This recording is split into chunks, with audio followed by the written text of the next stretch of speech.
Lizzie Borden took an axe and gave her mother 40 whacks. When she saw what she had done, she gave her father 41. 19 শতক জুড়ে পুরো আমেরিকায় ভীষণ প্রচলিত ভয় দেখানোর ছড়া এটা। একটা মেয়ে তার মা বাবাকে 40 কোপে মেরে ফেলছে, তারপরেও সে অবিচল। খুব অদ্ভুত, তাই না? এমন নৃশংস ঘটনা নিয়েও ছড়া হয়। আমাদের রূপকথাতেও অবশ্য এমন অনেক কিছুই শুনেছি আমরা।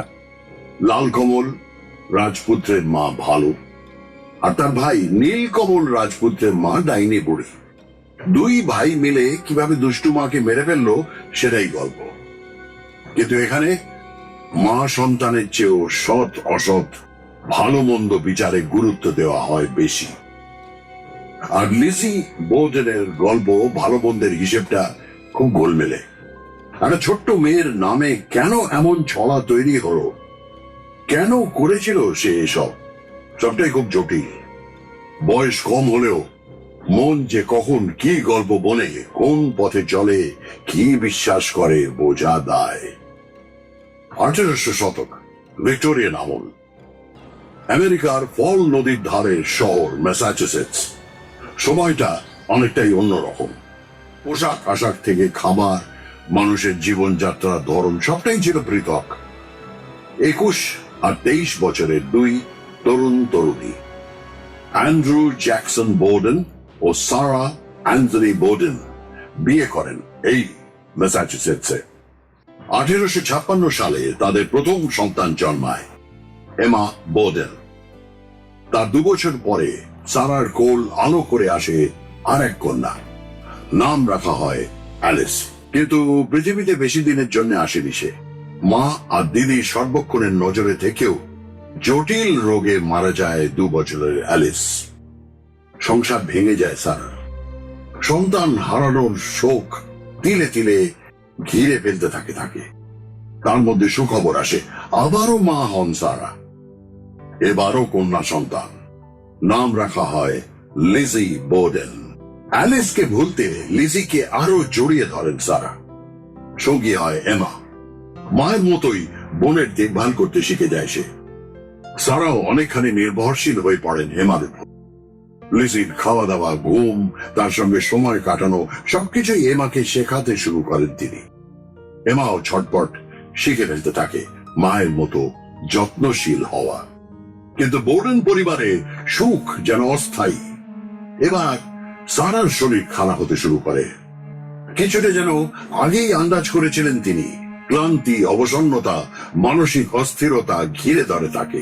12 বছরের আর কয়েক মাস বয়সের 2 মেয়েকে রেখে জীবন যুদ্ধ থেকে বিরতি নেন সারা। ছন্ন ছাড়া হয়ে যায় পরিবারটাই। কথায় বলে, সংসার সুখের হয় রমণীর গুণে। মাই ছেলে মেয়ে, স্বামী, সংসার সবার খেয়াল রাখেন। আর যখন মা থাকেন না, তখন বেশিরভাগ ক্ষেত্রে বড় দিদি সেই দায়িত্ব নেয়। এক্ষেত্রেও এমা এগিয়ে আসে সারার জায়গায়। সব কাজ না পারলেও লিজির দেখভালটা ভালোই শিখে গিয়েছিল সে। একা হয়ে পড়েন অ্যান্ড্রু। অর্থনৈতিক অবস্থা তাদের ভালোই ছিল, কিন্তু একাকিত্ব কাটাতে আরো বেশি কাজ শুরু করেন তিনি। ব্যবসায় আরো উন্নতি হয়, কিন্তু জীবনটা ফাঁকা হয়েছিল। নানা কাজে ব্যস্ত থাকায় মেয়েদের তেমন সময় দিতে পারতেন না। চিন্তাও হতো। অনেক ভেবে সিদ্ধান্ত নিলেন আরেকটা বিয়ে করার।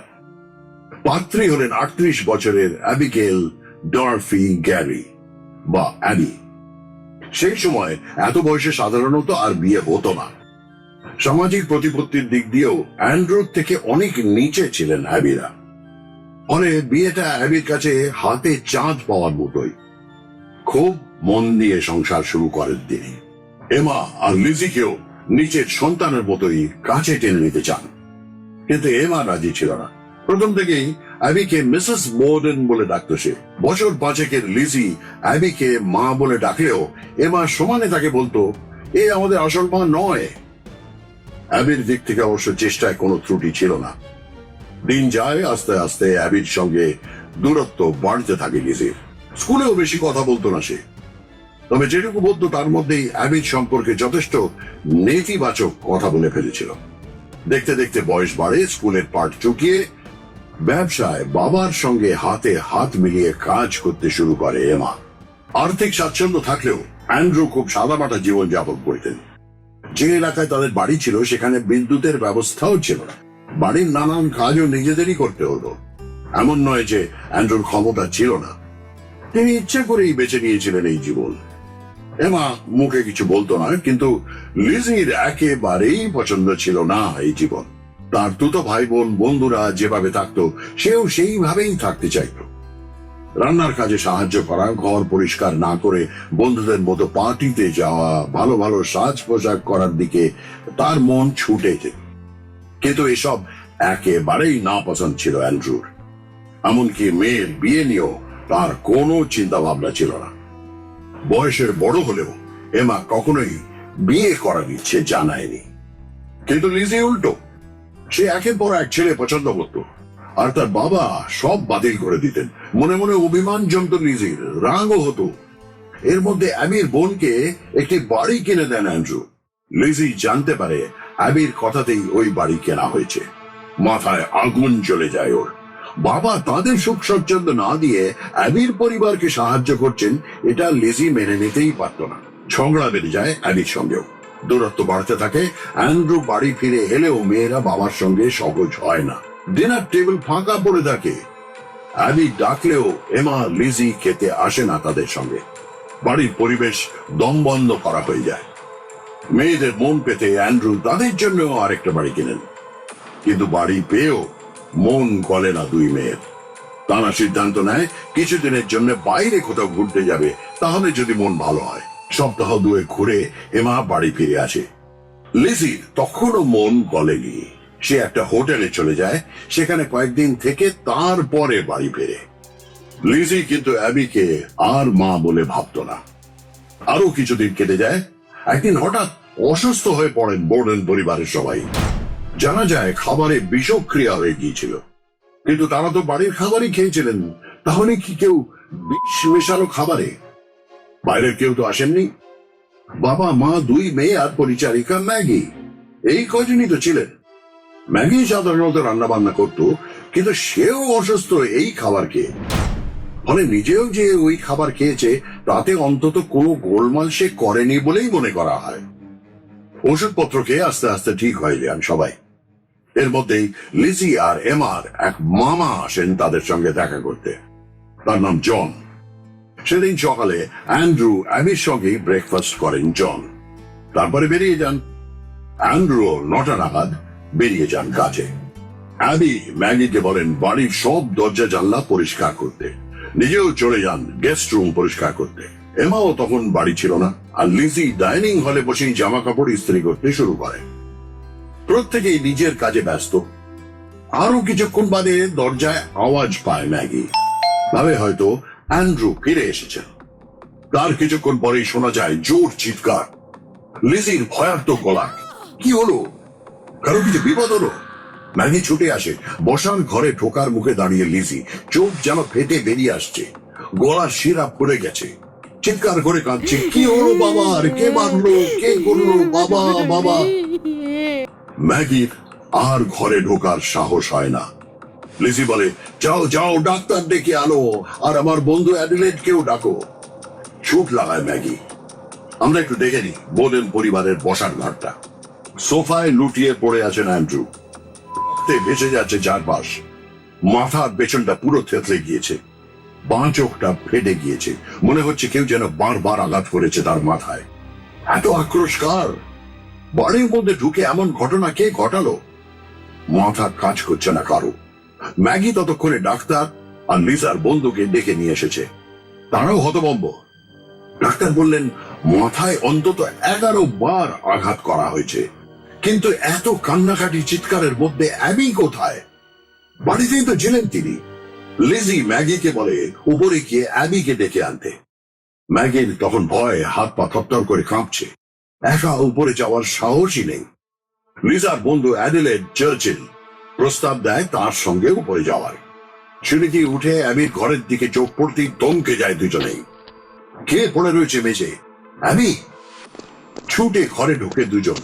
ঘরের মেঝে মুখ তোবড়ে পড়ে অ্যাবি ভেসে যাচ্ছে চারপাশ। তাহলে কি অ্যাবিও শেষ? পুলিশ আসে, জানা যায় অ্যান্ড্রুর মাথায় 11 বার আর অ্যাবির মাথায় 19 বার আঘাত করা হয়েছে। অ্যাবি হয়তো দেখে ফেলেছিল হামলাকারীকে, কারণ প্রথম আঘাতটা এসেছে সামনে থেকে, আর তার জোর এত বেশি যে তাতেই উল্টে পড়ে যায় সে। তারপরে আবার আঘাত করতে থাকে হামলাকারী। এত রাগ কার? দিনে দুপুরে বাড়িতে এসে দুজনকে মেরে দিয়ে চলে গেল। পুলিশ কাজ শুরু করে। কে কে বাড়িতে ছিল, কি করছিল, সব খুঁটিয়ে জানতে চাওয়া হয়। লিজি প্রথম অ্যান্ড্রুকে দেখে এই অবস্থায়। পুলিশের চোখ পড়ে এত রক্তের মধ্যেও লিজির জামা কাপড়ে কিন্তু কোনো রক্তের দাগ ছোপ নেই।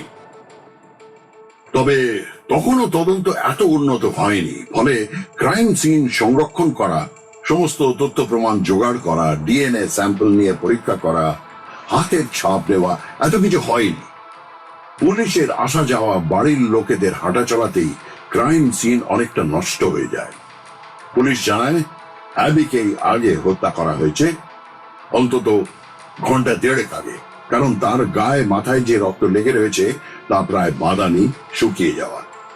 দেহ ঠান্ডা হয়ে গিয়েছিল অ্যাবির, আর অ্যান্ড্রুর রক্ত গরম, টকটকে লাল, দেহের তাপমাত্রাও স্বাভাবিক। ফলে বোঝাই যাচ্ছে তাকে মারা হয়েছে অনেকটা পরে। পুলিশ লিজিকে জিজ্ঞাসাবাদ করে, কিন্তু যে অস্ত্র দিয়ে আঘাত করা হয়েছে তার খোঁজ তেমন ভাবে করা হয় না। বাড়ির সমস্ত আলমারি, কাবার্ড, লিজি এবার ঘরেও ভালো করে তল্লাশি করে না পুলিশ। লিজির অন্তর্বাসে অবশ্য একটা ছোট্ট রক্তের দাগ মেলে। সে পুলিশকে জানায় এটা ঋতুচক্র চলার সময় দাগ। পুলিশও আর ঘাঁটায় না। এমা আর লিজি যে বাবার কৃপণতায় বিরক্ত ছিল তা জানতে পারে পুলিশ। সম্পত্তি দেওয়া নিয়ে অ্যাবির সঙ্গে মনোমালিন্যও সামনে আসে। লিজি জানতো বাবা মায়ের পরে এই বাড়ির অধিকারও প্রথম পাবে এমা, কারণ সে বড়। পুলিশ আরো তল্লাশি শুরু করে। এমা বাড়িতে কয়েকদিন ধরেই ছিল না, তাই সন্দেহের তালিকা থেকে প্রথমেই সে বাতিল হয়ে যায়। তাহলে অ্যান্ড্রু আর অ্যাবি ছাড়া বাড়িতে ছিল মাত্র দুজন, ম্যাগি আর লিজি। পুলিশ যতবার ম্যাগিকে জেরা করেছে তার বয়ান নড়চড় হয়নি, ঘটনার বিবরণ একই দিয়েছে সে, কিন্তু লিজির কথা বদলেছে বারবার। পুলিশের নানা প্রশ্ন এড়িয়ে গিয়েছে সে, প্রতিবার কিছু কথা আলাদা বা নতুন বলেছে। পুলিশের সন্দেহের তালিকায় চলে আসে লিজি। কিন্তু সন্দেহ হলেই তো হবে না, প্রমাণ করতে হবে। তল্লাশি চালিয়ে পুলিশ কিছু পোড়া জামা কাপড় পায়। লিজিকে প্রশ্ন করা হয়, সে জানায় জামায়ের রঙের দাগ লেগে গিয়েছিল, তাই নষ্ট করে ফেলেছে। কিন্তু তখনকার দিনে জামা কাপড় এত সস্তা ছিল না, বা পুরনো জামা কাপড় অন্য কাজে ব্যবহার না করে পুড়িয়ে ফেলার চলও ছিল না। খটকা লাগে পুলিশের। ওই বাড়ি থেকে আরো একটা জিনিস উদ্ধার করে পুলিশ, একটা কুড়ুল। তবে সেটার হাতলটা ভাঙা। আবার এমনটাও হতে পারে হাতলটা কেউ কেটে নিয়ে পুড়িয়ে বা নষ্ট করে দিয়েছে। পুলিশের সন্দেহ হয় এই কুড়ুলটা দিয়েই হয়তো আঘাত করা হয়েছিল অ্যান্ড্রু আর অ্যাবিকে। পুলিশ সেটি বাজেয়াপ্ত করে, কিন্তু হাতের ছাপ বা ডিএনএ পরীক্ষার সুযোগ সেভাবে না থাকায় কিছু প্রমাণ করা যায়নি। একটা টুল বক্সও মেলে বাড়ির একতলা থেকে। সেখানে অনেক খুঁটিনাটি জিনিসের সঙ্গে ছিল অ্যাসিড, অনেকটা ক্লোরোফর্মের মতো। পুলিশের সন্দেহ আরো বাড়ে। তদন্তকারীদের একাংশ অনুমান করেন মৃত্যুর কিছুদিন আগে যখন খাবারে বিষক্রিয়া থেকে বোডেন পরিবারের সবাই অসুস্থ হয়ে পড়েছিল, সেটা এই ধরনের কোন অ্যাসিড বা গ্যাসের প্রভাবেই হয়। লিজি কি হাত পাকাচ্ছিল এসবের ব্যবহারে? কিন্তু সেই সময় এই ধরনের জিনিস খুব একটা সহজলভ্য তো ছিল না। পুলিশ লিজিকে প্রশ্ন করে, সে জানায় তার একটা শিল মাছের চামড়ার কোট রয়েছে, সেটা পরিষ্কার করার জন্যই অ্যাসিড এনেছিল সে। কিন্তু তার বক্তব্য খুব একটা বিশ্বাসযোগ্য মনে হয় না পুলিশের। সেই সময় একটা খুবই সহজলভ্য জিনিস ছিল মরফিন।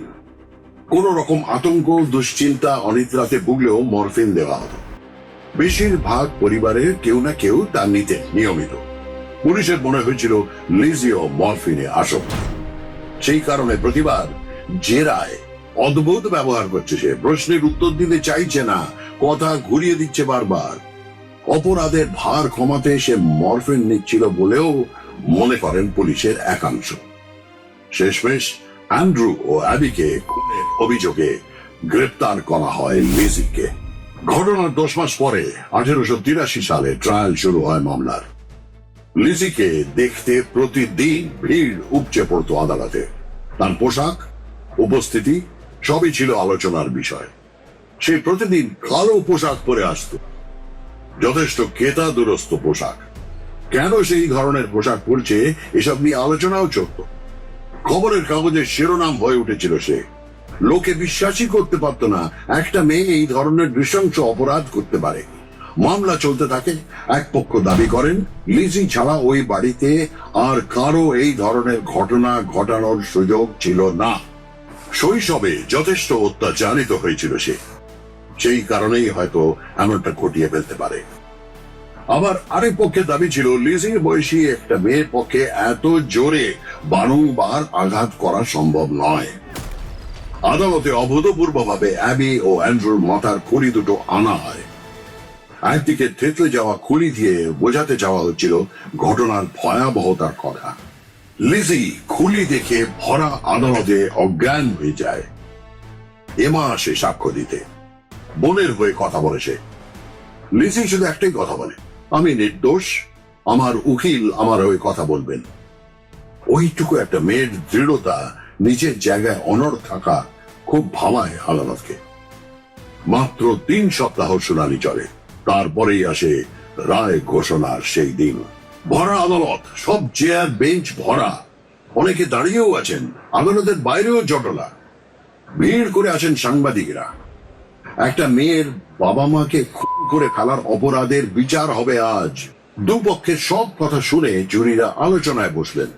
ঘন্টা দুয়েকের মধ্যেই জানা গেল সিদ্ধান্ত হয়ে গিয়েছে। তর্স হয়েছিল না কারো। মেয়েটা কি সাজা পাবে? প্রশ্নটা ঘুরছিল আদালতের আনাচে কানাচে। থরথর করে কাঁপছিল লিজি। বিচারক আসেন, সাধারণত রায় দেওয়ার আগে একটা তো ব্যাখ্যা দেওয়া হয়। এই ক্ষেত্রে কারো তর্স হয়েছিল না। সোজা সুজি রায় শুনিয়ে দেওয়া হয়, লিজি নির্দোষ। মাথাটা ঘুরে যায় লিজি, সামনের রেলিং ধরে ঝুঁকে পড়ে। চোখের জল বাদ মানছিল না তার। আদালত কক্ষ কেঁপে ওঠে হুল্লোড়ে। ছাড়া পেয়ে বেরিয়ে আসার পরেও ম্যাসাচুসেটসের ওই বাড়িতেই থাকতো এমা লিজি। প্রায় $10 মিলিয়ন সম্পত্তির মালিক হয়ে যায় তারা। পাহাড়ের উপরে একটা বাড়ি কেনে। লিজি নিজের নামও বদলে ফেলে। লিজা বেথ তার নতুন নাম হয়। তবে কখনোই বিয়ে করেনি লিজি। এমা পরে কোনো এক সাক্ষাৎকারে জানান, শৈশবের এমন কিছু স্মৃতি আছে যা তারা কখনো বলতে চান না, ভুলে যেতে চান। মনে করা হয় হয়তো সত্যিই শৈশবে নির্যাতনের শিকার হয়েছিলেন তারা। বাবা সৎ মায়ের সঙ্গে সম্পর্কটা ঠিক কেমন ছিল সেটা তো সত্যি কারো পক্ষে জানা সম্ভব নয়। আবার অনেকে বলেন যেভাবে মেরে অ্যান্ড্রুর চোখ ফাটিয়ে দেওয়া হয়েছিল, তাতে মনে হয় হয়তো এমন কিছু বা কোনো অবস্থায় লিজিকে তিনি দেখে ফেলেছিলেন যা স্বাভাবিক নয়। তবে এগুলো সবই আন্দাজ। আসলে কি হয়েছিল তা জানা কারো পক্ষে সম্ভব নয়। যে ঘটনা, যে সময় আমরা বেরিয়ে আছি, আর কখনোই সেখানে ফিরে যাওয়া সম্ভব নয়। লিজা সেই সময় বেশ কয়েকটা পোষ্য কুকুর নিয়ে বাস করা শুরু করেন। ওরাই শেষ জীবনের সঙ্গী ছিল তার। 1927 সালে নিউমোনিয়ায় মারা যান লিজি। তার মাত্র 9 দিন পরে কিডনির অসুখে ভুগে মারা যান এমা। কুকুরদের দেখভাল করা একটি সংস্থার নামে বেশ কিছু অর্থ দিয়ে গিয়েছিল লিজি। অনেকে মনে করেন লিজি হয়তো সত্যি করেছিল। বর্তমান সময়ে হলে সেটা হয়তো প্রমাণও করে দেওয়া যেত। বাবা এবং সৎ মায়ের শাসন থেকে বেরিয়ে টাকা পয়সা থাকা সত্ত্বেও সেই জীবন থেকে একটা সুবিধা বঞ্চিত জীবনে চলে আসতে চেয়েছিল সে। আবার অনেকে মনে করেন হয়তো সত্যি অন্য কেউ। অ্যান্ড্রুর ব্যবসায় কোনো শত্রু ছিল কিনা, অ্যাবির জীবনের অজানা কিছু বাঁক ছিল কিনা, কে জানে। তবে লিজি বরাবর একটা রহস্যময় চরিত্র হয়েই রয়ে যান। ছড়াটা যেমন মুখে মুখে ঘরে ঘরে ছড়িয়ে পড়েছে বাবাকে 10 আর মাকে 19। যেমন 40 গিয়ে ঠেকেছে, তেমনি লিজির জীবনেও যে কত গল্প কল্পনা মিশেছে কে জানে। ছোট থেকেই নিজের মধ্যে গুটিয়ে থাকা মেয়েটার মনের তল কি পেয়েছে কেউ কখনো? আমি সব্যসাচী চক্রবর্তী, আমরা কথা বলছিলাম ভিক্টোরিয়ান যুগের একটা সাড়া জাগানো ঘটনা নিয়ে। তবে সময়ের চাকা ঘুরিয়ে এই গল্প যে আজও ঘটতে পারে না এমন নয়। কত বিবাদ নির্যাতনের ভয়াবহতার কথা প্রায়ই তো আমাদের সামনে আসে। শুধু হয় না শিক্ষা নেওয়া, মাথা মন একসঙ্গে মিলিয়ে কাজ করা। আসলে কেউ যদি বারবার একই কথা বলে, দোষারোপ করে এবং খারাপ বলে দাগিয়ে দেওয়া হয়, তাহলে একটা সময় গিয়ে সেই মানুষটা সেটা বিশ্বাস করতে শুরু করে। লিজা কখনো তার সৎ মাকে বোঝার চেষ্টা করেনি, নিরপেক্ষভাবে জানার চেষ্টা করেনি মানুষটা কেমন। এমা যেমন বলেছে, শুনতে শুনতে সেটাই বিশ্বাস করেছে সে। সৎ মায়ের কোনো ভালো ব্যবহার, যত্ন, ভালোবাসা তার মনে দাগ কাটেনি। আসলে সে কখনো ভাবেইনি। এমার দৃষ্টিভঙ্গি তার নিজের হয়ে গিয়েছে। মানুষের মন বড় জটিল, মনস্তত্ত্বের কোনো উঙ্গুলি হেলনে মানুষ কি বিশ্বাস করতে শুরু করে তার কোনো ব্যাখ্যা হয় না। আমরাও দৈনন্দিন জীবনে অনেকে শুধুমাত্র চেহারা দেখে ধারণা করে নিই সে কেমন মানুষ। কখনো ভাবি না মানুষের পরিচয় কি চেহারায়, নাকি তার মূল্যবোধ, বড় হওয়া, চিন্তন, ব্যবহারে। লিজার ঘটনা আমাদের এই ভাবনার ইন্ধন যোগায়। আসুন সবাই মিলে একবার ভাবি, কারো সম্পর্কে না জেনে ভুল ধারণা করছি না তো? নিজের মতামত দেওয়ার তাড়ায় সব দিকটা বিচার করছি তো? একবার গুলি বেরিয়ে গেলে কিন্তু ফেরানো যায় না। তাই সিদ্ধান্ত নেওয়ার আগে একবার ভাবি, নিরপেক্ষ ভাবি। আজ এই পর্যন্তই। আবার দেখা হবে অন্য একটি গল্পে আগামী সপ্তাহে। নমস্কার।